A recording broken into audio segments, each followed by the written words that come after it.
স্বাগতম সবাইকে। আপনি দেখছেন লার্ন উইথ অমিত দা, যেখানে আমরা প্রতিদিন শিখি সহজ ভাষায় পরীক্ষায় আসা কঠিন বিষয়গুলো। আজ আমরা আলোচনা করব 2025 সালের জানুয়ারি থেকে জুন পর্যন্ত ভারতের কেন্দ্রীয় মন্ত্রিসভার গুরুত্বপূর্ণ সিদ্ধান্ত ও বৈঠকগুলোর বিশ্লেষণ। এই তথ্যগুলি এসএসসি, আরআরবি, ডব্লিউবিসিএস, ইউপিএসসি সহ সমস্ত সরকারি চাকরির পরীক্ষার জন্য অত্যন্ত গুরুত্বপূর্ণ। তো চলুন শুরু করা যাক। মন্ত্রিসভার কাঠামো ও কার্যপ্রণালী। মন্ত্রিসভার গঠন: প্রধানমন্ত্রী, মন্ত্রিপরিষদ, প্রতিমন্ত্রী। মন্ত্রিসভার বৈঠককে আহ্বান করেন? কবে কবে সাধারণত বৈঠক হয়? সিদ্ধান্তের প্রভাব কাদের ওপর পড়ে? উদাহরণ: মন্ত্রিসভার সিদ্ধান্ত যেমন কৃষি বিল, নতুন আইনি সংশোধন, পিএসইউ বেসরকারীকরণ ইত্যাদির ক্ষেত্রে দেশের অর্থনীতি ও জনজীবনের উপর বড় প্রভাব ফেলে। জানুয়ারি থেকে মার্চ 2025-এর সিদ্ধান্তসমূহ। 1. Digital India act 2025 proposed draft passed. ব্যাখ্যা: পুরনো এট অ্যাক্ট 2000 এর পরিবর্তে আসছে। ডেটা প্রাইভেসি ও ডিজিটাল নিরাপত্তা সংক্রান্ত বড় পদক্ষেপ। এমসিকিউ এক্সাম্পল কোয়েশ্চেন: 2025 সালে কোন আইনের খসড়া মন্ত্রিসভা অনুমোদন করেছে ডিজিটাল সুরক্ষা সংক্রান্ত? উত্তর: digital India act 2025। 2. National logistics policy implementation. লক্ষ্য: মাল পরিবহন আরও দ্রুত ও সস্তা করা। রেলপথ ও নৌপথে বেশি ফোকাস। ব্যবহারযোগ্য তথ্য: ভারতের জিডিপিতে লজিস্টিক্স খরচ 14% এর কাছাকাছি, নীতির লক্ষ্য তা 8% নামানো। 3. One nation, one election draft proposal discussion. উদ্দেশ্য: খরচ কমানো, একবারেই ভোট গ্রহণ। যুক্তরাষ্ট্রীয় কাঠামোর ওপর প্রভাব নিয়ে বিতর্ক। 4. উইমেন্স রিজার্ভেশন বিল 2025 অ্যামেন্ডমেন্ট ক্লিয়ার্ড। বিস্তারিত: লোকসভা ও রাজ্য বিধানসভায় 33% আসন মহিলাদের জন্য সংরক্ষণের ব্যবস্থা।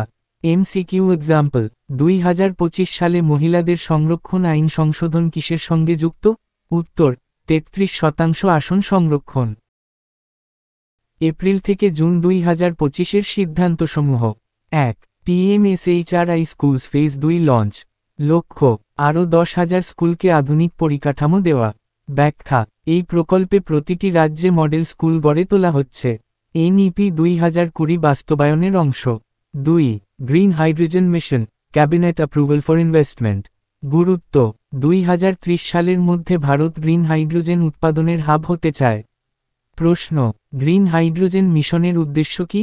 পরিবেশবান্ধব জ্বালানি উৎপাদন। 3. Public sector disinvestment, LIC stake reduce to 49%। বিশ্লেষণ: কেন্দ্র সরকারের বিনিয়োগ হ্রাস, বেসরকারীকরণ ত্বরান্বিত। প্রশ্ন: 2025 সালে সরকারের অংশীদারিত্ব কত শতাংশে নামানো হয়েছে? 49%। 4. AI in governance, pilot project approved. AI ব্যবহার, কোর্ট কেস, পিএফ ক্যালকুলেশন, কৃষকদের সাপোর্টে অটোমেশন। প্রতিযোগিতামূলক পরীক্ষার জন্য 10টি সম্ভাব্য প্রশ্ন। 2025 সালের কোন আইনের মাধ্যমে ডিজিটাল সিকিউরিটি বাড়ানোর কথা বলা হয়েছে? ন্যাশনাল লজিস্টিক্স পলিসি এর মূল উদ্দেশ্য কি? উইমেন্স রিজার্ভেশন বিল কত শতাংশ আসনের কথা বলে? গ্রিন হাইড্রোজেন মিশন এর টার্গেট বছর কত? ওয়ান নেশন ওয়ান ইলেকশন কোন সাংবিধানিক সমস্যার সম্মুখীন? পিএমএসএইচআরআই প্রকল্প কাদের জন্য? সরকারের অংশ কত শতাংশে নামানো হয়েছে? ডিজিটাল ইন্ডিয়া অ্যাক্ট কিসের স্থলাভিষিক্ত হবে? এআই ইন গভর্নেন্স প্রকল্প কোন সেক্টরে প্রথম চালু? মন্ত্রিসভার বৈঠককে আহ্বান করেন? বন্ধুরা, আমরা দেখলাম 2025 সালের প্রথমার্ধে মন্ত্রিসভার বিভিন্ন গুরুত্বপূর্ণ সিদ্ধান্ত। এসব সিদ্ধান্ত শুধু রাজনীতির দিক থেকেই নয়, আপনার চাকরির পরীক্ষার জন্যও অপরিহার্য। নিয়মিত পড়াশোনা করুন, আপডেট থাকুন। আপনারা চাইলে এই বিষয়ে একটি পিডিএফ নোটস আমরা দিতে পারি। এই ভিডিওটি যদি আপনার কাজে লাগে তাহলে অবশ্যই একটি লাইক দিন। কমেন্ট করে জানান কোন সিদ্ধান্তটি আপনার সবচেয়ে গুরুত্বপূর্ণ মনে হয়েছে। এবং অবশ্যই সাবস্ক্রাইব করুন লার্ন উইথ অমিত দা চ্যানেলটি, কারণ এখানে আপনি প্রতিদিন পাবেন কারেন্ট অ্যাফেয়ার্স, জেনারেল স্টাডিজ এবং এক্সাম স্পেশাল ভিডিও। ধন্যবাদ সবাইকে।